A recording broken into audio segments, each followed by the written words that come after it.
अस्सलाम वालेकुम, मैं हूं आपका होस्ट सादुर रहमान। आप देख रहे हैं प्रोग्राम जाल। ये समझ नहीं आता कि कराची वाले अब कराची में रुकें तो किस वजह से रुकें। कराची के जो मकामी लोग हैं वो जाएं कहाँ, क्योंकि कराची अब रहने के काबिल नहीं बचा। कराची के नौजवान, बहुत सारे ऐसे नौजवान हैं जो कराची से या पाकिस्तान से जा चुके हैं, अपनी ज़िंदगी बेहतर करने के लिए मुल्क छोड़ चुके हैं। और कराची पाकिस्तान का वो शहर है जो एक दौर में समझा जाता था कि पूरे पाकिस्तान से लोग कराची आते थे, लेकिन इस वक्त कराची के हालात उस नहज पे पहुंच गए हैं कि कराची का एक शहरी, एक वालिद, एक भाई, एक बाप, बेटा जब भी घर से निकलता है तो उसके जहन में सिर्फ ये होता है कि मैं खैरियत से घर आऊँगा या नहीं। पहले एक खौफ होता था कि आप निकलते थे घर से तो आपको स्नैचर्स लूट लेते थे, अब आपकी जानें किसी भी हाल में महफूज नहीं है। आपको dumper mafia, tanker mafia, snatching, हर तरीके से बस आपकी अगर ज़िंदगी घर से, जब भी कोई आज का नौजवान कराची का घर से निकलता है तो वो ये सोच के निकलता है और ये दुआ करके निकलता है कि मैं खैरियत से आऊँ। और इसी अफसोस के साथ एक और नौजवान कराची के इलाके औरंगी से इसी डकैती मलामत में अपनी जान से हाथ धो बैठा। उनके वालिदैन मेरे साथ हैं। क्या वाक़या हुआ, किस तरीके से हुआ, उनसे जानते हैं। अस्सलाम वालेकुम सर, कैसे हैं आप? अल्हम्दुलिल्लाह। मुझे बताइएगा कितने अरसे से यहाँ रिहाइश पजीर हैं औरंगी में आप? तकरीबन इस जगह पे मैं 22 साल हो गया तकरीबन। अच्छा, क्या काम वगैरह करते हैं? मैं गाड़ी चलाता हूँ। गाड़ी रेंट वगैरह की है कोई? नहीं, मेरी अपनी गाड़ी है, वो चलाता हूँ कंपनी में। आपका ये सुहेब जो था इकलौता बेटा था? इकलौता बेटा। तो सुहेब का बारे में मुझे थोड़ा सा बताएं। सुहेब पढ़ रहा था, क्या कर रहा था? शुरू से बिजनेस में था या किस तरह का, क्या एक्टिविटीज़ थी? नहीं, सुहेब पढ़ लेते, तालीम जारी थी उनकी। और तकरीबन 10 साल की उम्र से उनको मैंने मेडिकल के काम में डाला हुआ था। अच्छा। 10 साल की उम्र से वो मेडिकल स्टोर का काम करते थे ताकि बच्चे इधर उधर ना भागें, जहन ख़राब ना हो बच्चों का। तो मैंने मतलब एजुकेशन के साथ साथ जो है वो उसमें लगा दिया था। इंटर करके चुके थे अभी, और अभी तकरीबन 1.5 साल पहले मैंने इनको मेडिकल स्टोर खुलवा के दिया। तो मुझे ये बताएं कि ये अफसोसनाक वाक़या जिस वक्त आपके घर पे जब ये क़यामत आई होगी तो मैं समझ सकता हूँ बड़ा तकलीफ़ दे मंज़र होगा और बड़ा तकलीफ़ वाला वक्त होगा। सुहेब से इंसिडेंट की तरफ तो मैं आता हूँ कि कब कैसे क्या हुआ आपकी सुहेब से आपकी आखिरी मुलाकात, आखिरी बात, ये वाक़या 19 मार्च को मेरे ख्याल में गालिबन पेश आया। तो उससे कबल क्या आखिरी बात हुई, क्या मुलाकात हुई? सर, मैं पहले उसको तकरीबन 10 बजे के टाइम पे खाना देकर आया था, मैं और मेरी वाइफ। और 10 बजे के आने के बाद फिर मैं 12:30 सवा 12 बजे घर से निकला। फिर मैं सुहेब के पास गया था। जब मैं मेडिकल स्टोर में पहुंचा तो बाहर एक 125 खड़ी हुई थी, स्टार्ट। अच्छा, मेरा बेटा काउंटर पे ही खड़ा हुआ था। मुझे उसने देखा तो उन्होंने इशारा किया गर्दन से, इस तरीके से अंदर नहीं आना। मतलब सुहेब ने अंदर से आपको इशारा कर दिया कि अंदर ना? जी। मुझे तशवीश हुई, मैंने क्यों मना करें, क्यों मैं उतरते ही स्टोर के अंदर चले जाता था। अच्छा, मैं थोड़ा सा आगे बढ़ा तो देखा गेट पे 125 खड़ी है। नहीं, बंदा खड़ा हुआ है वेपन लेके, और अंदर एक और बंदा है, वो जो है लूटमार कर रहा है। अच्छा, ये मंजर आपने देख लिया सारा? हाँ, देख लिया।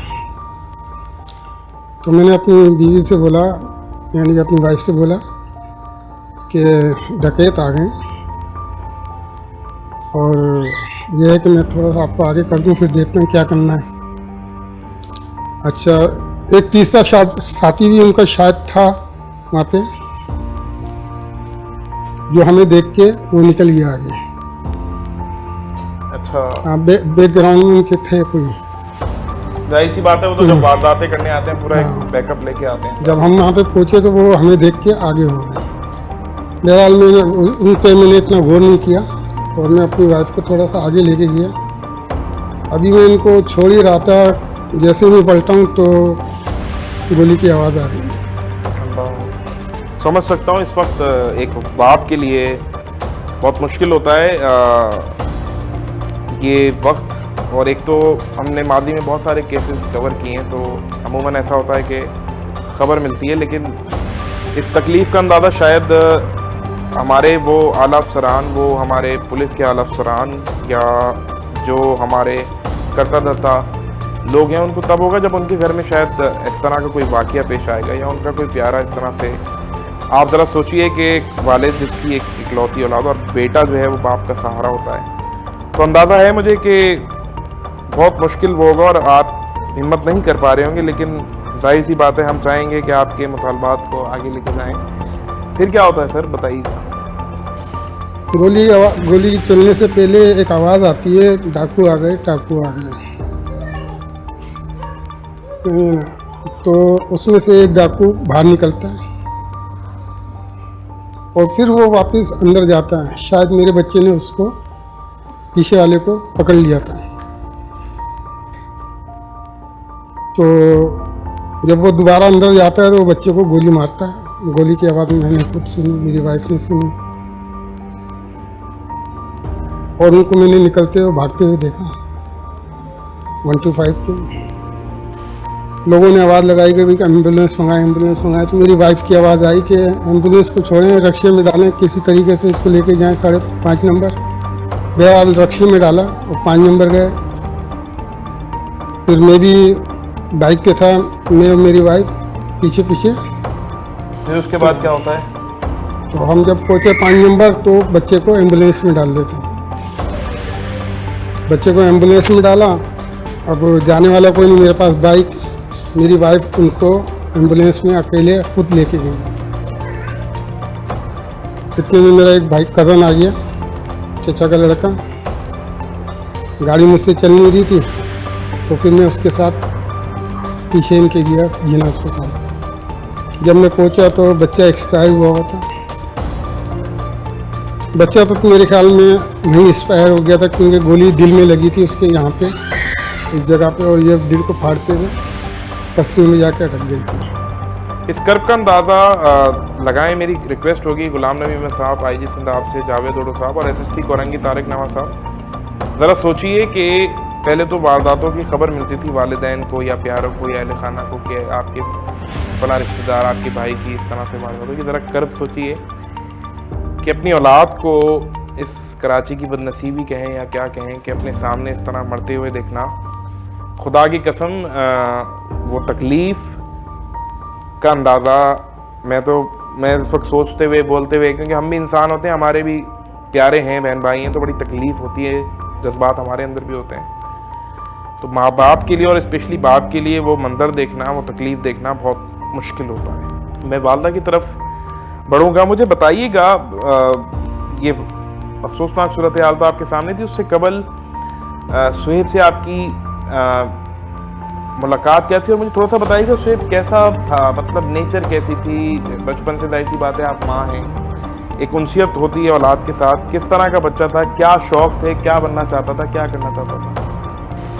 सुहेब माशा से अच्छा बच्चा था, शरारती था थोड़ा, और पिटाई से बहुत डर लगता था।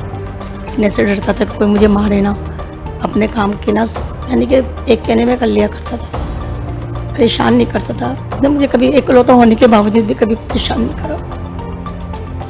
2 बहनों का एक भाई था, तीनों बहन भाई एक साथ ही खाना खाना, एक साथ। इनके वालिद सुहेब और मैं एक प्लेट में खाना खाते थे। मेरी बेटी, दोनों बेटी एक प्लेट में खाना खाती थी। कभी बहनें इनके साथ अपने वालिद के साथ खा लिया करती थी, कभी सुहेब मेरे साथ खा लिया करती थी। मैंने कभी तीनों बच्चों में फ़र्क ही नहीं समझा कि बेटा है तो उसको मैं ज़्यादा लाड करूँ, इसको ज़्यादा दूँ, ऐसा कभी नहीं करा मैंने उसके साथ। जो अल्लाह ताला ने हमें दिया सब शुक्र करके खाया। ना मेरे कभी बच्चों ने कभी इस चीज़ की ख्वाहिश की कि ना हमें बहुत ज़्यादा मिलना चाहिए या माँ बाप को तंग करें, ऐसा कभी नहीं करा मेरे बच्चों ने। एक दस्तरखान पे खाना खाना, जब से वो मेडिकल पे रात में जाने लगे थे, अपना खोल लिया था, तो रात में देर से घर पर आते थे, तो लेकिन उनके पापा उनके साथ ही खाना खाते थे। ये कभी खा लिया करती थी, कभी नहीं खाती थी, लेकिन सुबह का नाश्ता इनके पापा के साथ करती थी आधा, और आधा मैं अपने बेटे के साथ करती थी। मतलब बचपन से उसके अंदर एक जिम्मेदारी का एहसास, माँ के लिए प्यार, माँ बाप के लिए कुछ होते हैं वो थोड़ा जिद्दी होते हैं, इस तरह का नहीं, जिद्दी नहीं था। ख्वाहिशात क्या थी, क्या, क्योंकि माँ बेटे का, बाप बेटी का कुछ ताल्लुक होता है ऐसा, आपसे क्या कहता था कि क्या करना चाहता है? कुछ होंगी ना, कुछ माँ से कुछ पर्सनल चीज़ें शेयर की होंगी, भाई मैं अम्मी ये चीज़ सोची हुई है, मुस्तकबिल में मुझे ये काम करना है, कोई ऐसी वो कहता था मेरे पापा बस अब बहुत ज़्यादा थक जाते हैं गाड़ी चलाते हुए, तो मैं चाहता हूँ मैं अपने पापा को एक तरफ कर दूँ ताकि मेरे पापा बैठने का काम करें और मैं अपना मेडिकल खोल लूँगा तो इंशाल्लाह ये सब सही हो जाएगा इंशाल्लाह। तो उसको कारोबार का वैसे भी शौक था क्योंकि उसके उस्ताद माशाल्लाह से बहुत अच्छे से जिन्होंने उसको सिखाया, बहुत अच्छे इंसान हैं माशाल्लाह से, जिनसे वो पढ़े वो भी बहुत अच्छे इंसान थे। सवाल करने की हिम्मत नहीं आ रही मुझ में, लेकिन ये मंजर जो इनके वालिद ने मुझे बताया,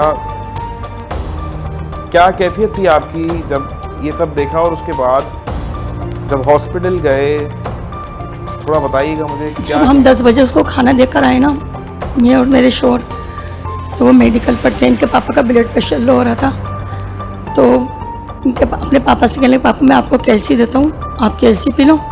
तो पापा को कैल्सी दी उन्होंने, इनके पापा ने कैल्सी पी और फिर मुझसे कहने लगा मामा आप भी कुछ खा लो। मैंने बोला नहीं। 2 दफ़ा उन्होंने मुझसे बोला, बस आखिरी बात मेरी बेटी की यही है मुझसे कि मामा आप भी कुछ खा लो, मामा आप भी कुछ खा लो। मैंने 2 दफ़ा मना कर दिया अपने बेटे को। मुझे बताइएगा कि सारा वाकया हो गया, जिना आप पहुंच गए, उसके बाद पुलिस ने कितना तक और कितना इमीडिएट रब्ता किया, क्या सूरत हाल थी उस वक्त? पुलिस वालों ने अच्छा ताउन किया वहाँ पे जिना अस्पताल में, FIR वगैरह भी लिखी सारी, यानी कि उन्होंने यकीन दहानी दिलाया कि इंशाल्लाह कातिलों को कैफिर किरदार तक पहुँचाया जाएगा। ये बताएं, SHO भी आ गए, पुलिस भी आ गई, सारा कुछ हो गया, फिर उसके बाद ये इनकी गिरफ्तारी कब होती है और पुलिस आपके साथ ताउन किस हद तक कर रही थी केस के हवाले से? कि 19 मार्च को ये वाकया में ख्याल पेश आया है। 21 मार्च की गिरफ्तारी का शायद मेरे को डेट याद नहीं है, बहरहाल गिरफ्तार किया, उसमें जो एक डाकू मारा भी गया, शायद वो वही तीसरा आदमी था जिसको मारा है। मुझे आप बताएं कि आपका बेटा तो नहीं रहा, पर इस कयामत जो आपके घर पे गुजरी है और एक इकलौते बेटे को खोने का जो गम होता है, मैं उसको सवाल करने में भी मेरे अंदर हिम्मत नहीं आ रही। वो गम, वो तकलीफ़, वो हम सोच नहीं सकते, ये पुलिस अफसरान नहीं सकते। क्या कहेंगी और क्या मुतालबा करेंगे अगर गिरफ्तार भी चले? माँ क्या कहना चाहेंगी इस पूरे जो कयामत आपके ऊपर गुजरी? देखिए ये कयामत तो कराची में आए दिन हर माँ बाप पे गुजरती ही रहती है, कभी नंबर वालों के ज़रिए, कभी मोबाइल छीनने वालों के ज़रिए, कभी टारगेट किलिंग करने वालों के ज़रिए गुजरती ही रहती है, ठीक ना। बस कहना ये है, जो आपके होते जिनके ऊपर आप कस्में खा के खड़े होते ना, बस उनके साथ मुखलिस हो जाए, क्योंकि जहाँ के हुक्मरान अच्छे नहीं होते ना, फिर वहाँ पर तबाहियाँ शुरू हो जाती हैं। आज हमारा घर महफूज नहीं है, ठीक है ना, लेकिन अफसरान आला भी इसी मुल्क में रहते हैं, इसी शहर में रहते हैं, ठीक है ना, उनके बच्चे भी बाहर निकलते हैं। हमारे लिए तहफ़्फ़ुज़ नहीं है ना, तो उनके लिए भी तहफ़्फ़ुज़ नहीं है, सिर्फ खुशफहमी है कि हमें तहफ़्फ़ुज़ से नहीं। और फिर जब मौत का वक्त करीब आ जाता है ना, मेरे बेटे की मौत का वक्त करीब था, अल्लाह रब्बुल इज़्ज़त का हुक्म था कि आज उसको दुनिया में रात नहीं गुजारनी, कब्र में रात गुजारनी है। तो अपने रब की रज़ा में राज़ी। जब जिंदगी होती ना तो अल्लाह ताला मुआवज़ात करता है, जब जिंदगी नहीं है ना तो भरे मजमे से मिले जाता है अल्लाह ताला। हम अपने रब की रज़ा में राज़ी हैं, लेकिन जो लोग बचे हैं हमारे मुल्क में नौजवान, उनको हम अच्छी तरबियत करें।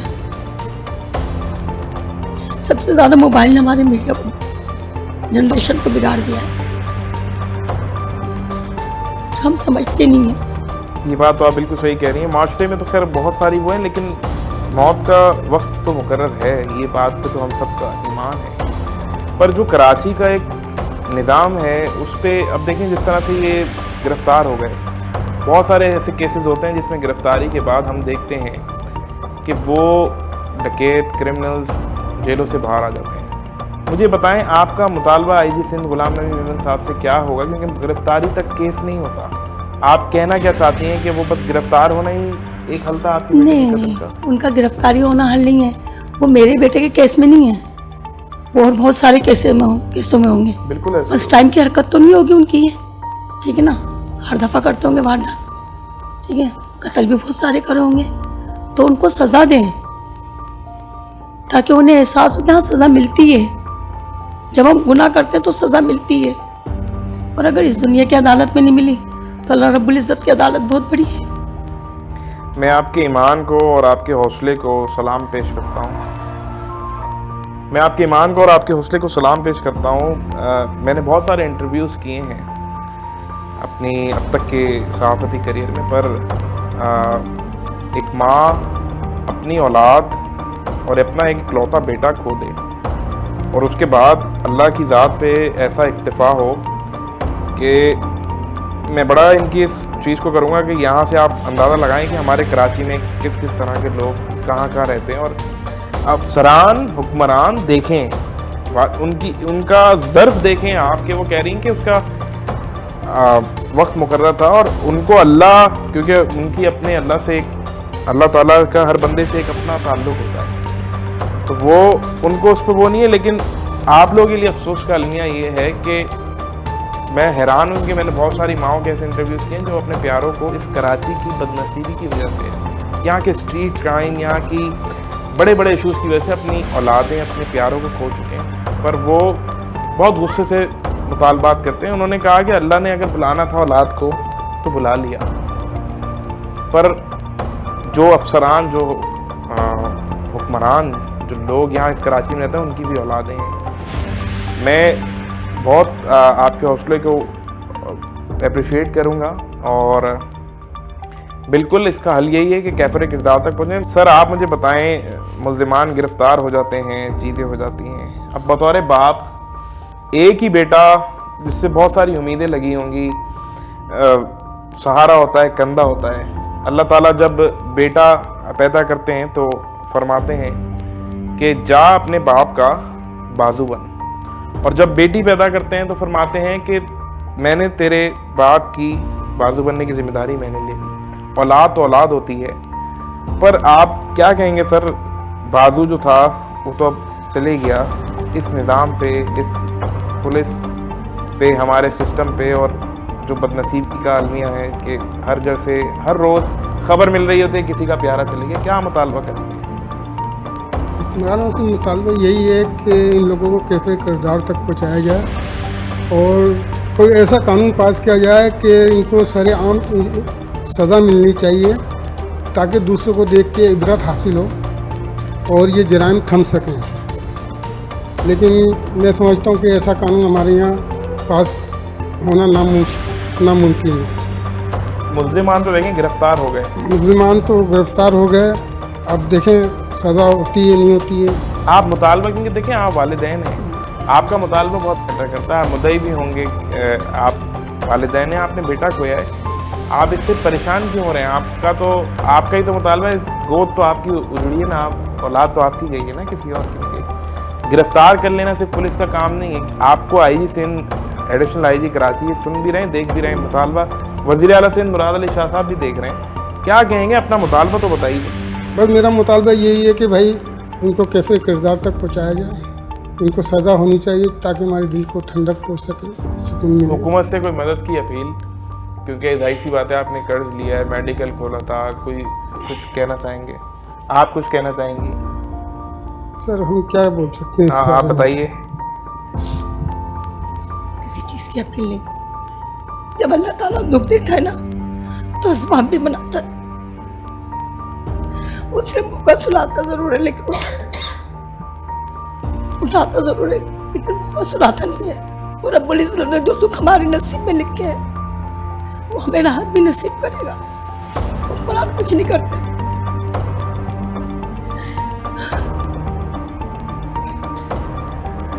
आपके हौसले को, आपके अल्लाह रब्बुल इज़्ज़त पे जो आपका एक ईमान, आपकी बातों में, आपकी इस क़यामत गुजरने के बाद जो इनसे बात करके अंदाज़ा हो रहा है कि मैं बेशतर इंटरव्यूज अब रोड शोज में भी करता हूँ, देखता हूँ, तो लोगों ने उम्मीद का एक आंसर होता है ना, एक छोटा सा कोई एक एलिमेंट, कोई एक आधा % के पूछता हूँ लोगों से, तो लोग उम्मीद का दामन क्या दूर दूर तक छोड़ ही चुके हैं। उनको ये उन्होंने तस्लीम कर लिया है कि निज़ाम कभी बदलना ही नहीं, पुलिस का हो, चार्ज पार्किंग का हो, डंपर माफिया का हो, हर बंदा सिर्फ इस, मैंने जिस तरह से प्रोग्राम के स्टार्ट में कहा कि कोई बाप बेटा भाई घर से निकलता है तो वो वालिदैन माँ बाप को सबको कह के निकलता है कि भाई दुआ करना कि मैं खैरियत से आता। अच्छा जी, सुहेब की नानी भी मौजूद है हमारे साथ। नानी, पोता नवासा था आपका, माजरत के साथ, कैसा था? और केस तो सारा वालिदैन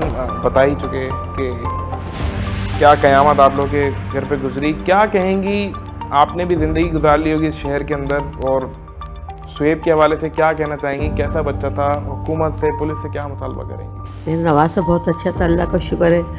बड़ी इज्जत करता था, बड़ा ख्याल करता था। मेडिकल खोला था तो मुझे किसी चीज़ की परेशानी नहीं थी। शेब ये चीज़ ले आना चला, शेब दूध के काटने लग जाते।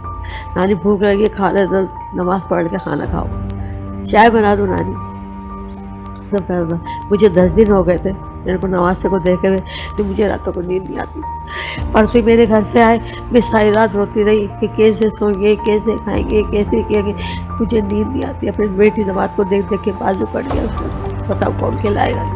अभी कुछ हो जाए तो कोई पीछे वारिस भी नहीं है कोई करने वाला। मुझे इतनी फिक्र है, अल्लाह ताला उनको सलामत रखे दोनों भैया को, तो अपनी ज़िंदगी बनाए। 2 बेटियाँ इसके, बहनों के आंसू नहीं रुकते, रोती रहती है बहनें। बताओ, देखा मैंने 10 दिन से उसको देखा नहीं था। देखा तो आखिरी बात ही बताया कि शौक की गोली लग गई है। मुझे यकीन है जब मेरी पोती रोई है ना, मेरी अब दुनिया में नहीं है। ये मोबाइल घर पे छोड़ गए थे, अटी मोबाइल दे दो, अल्लाह की रज़ा में राज़ी, अल्लाह की रज़ा में राज़ी, ये कहते चले गए। और जा अकेले एम्बुलेंस में लेके पहुँच गए। खून साफ करती गई दुपट्टे से। इसके बेटे ने इसका आँख खोल के नहीं देखा, कैसे बताइए, इसकी हिम्मत नहीं होती बताने की। मेरा नवासा दूल्हा बन के चला गया। हम किसको कहें, मेरे बेटी नमाज तो मुझसे रोना नहीं देखा जाता, मुझसे देखा नहीं जाता कि कौन सा चिल्लाऊं सब्र करने के लिए। तो मुझे यकीन नहीं आता मेरे नवासे की मौत, यकीन नहीं आता मुझे। इस तरह की मौत या इस तरह का वाकया मैंने बहुत सारे इंसिडेंट कवर किए।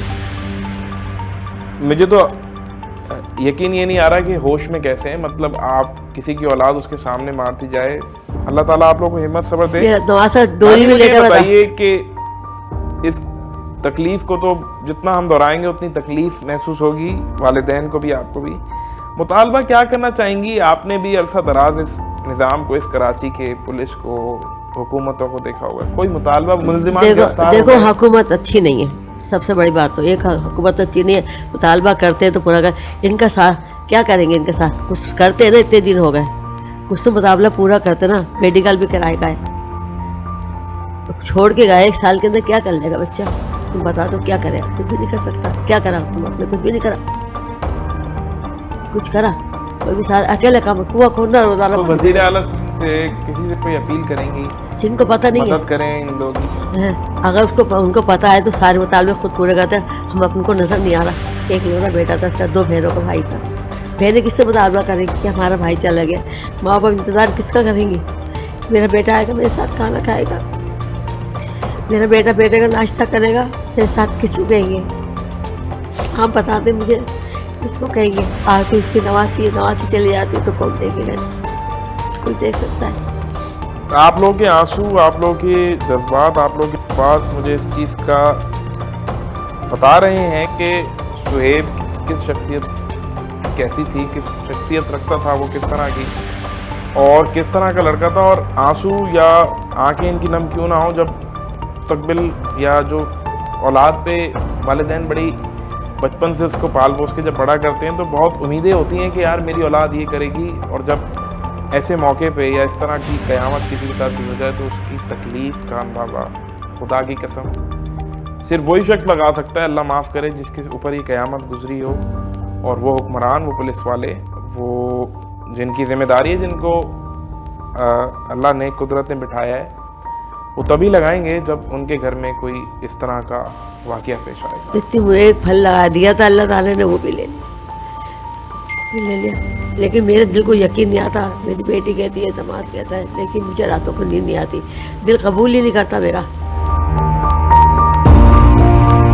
अच्छा जी, इस वक्त मैं ज़मान टाउन थाने में मौजूद हूँ और मेरे साथ SHO गुलाम नबी आफरीदी हैं। इनसे ज़रा जानते हैं इस केस के हवाले से कि शुएब का जो कत्ल हुआ उसके बाद मुल्ज़िमान की गिरफ्तारी कैसे अमल में आई।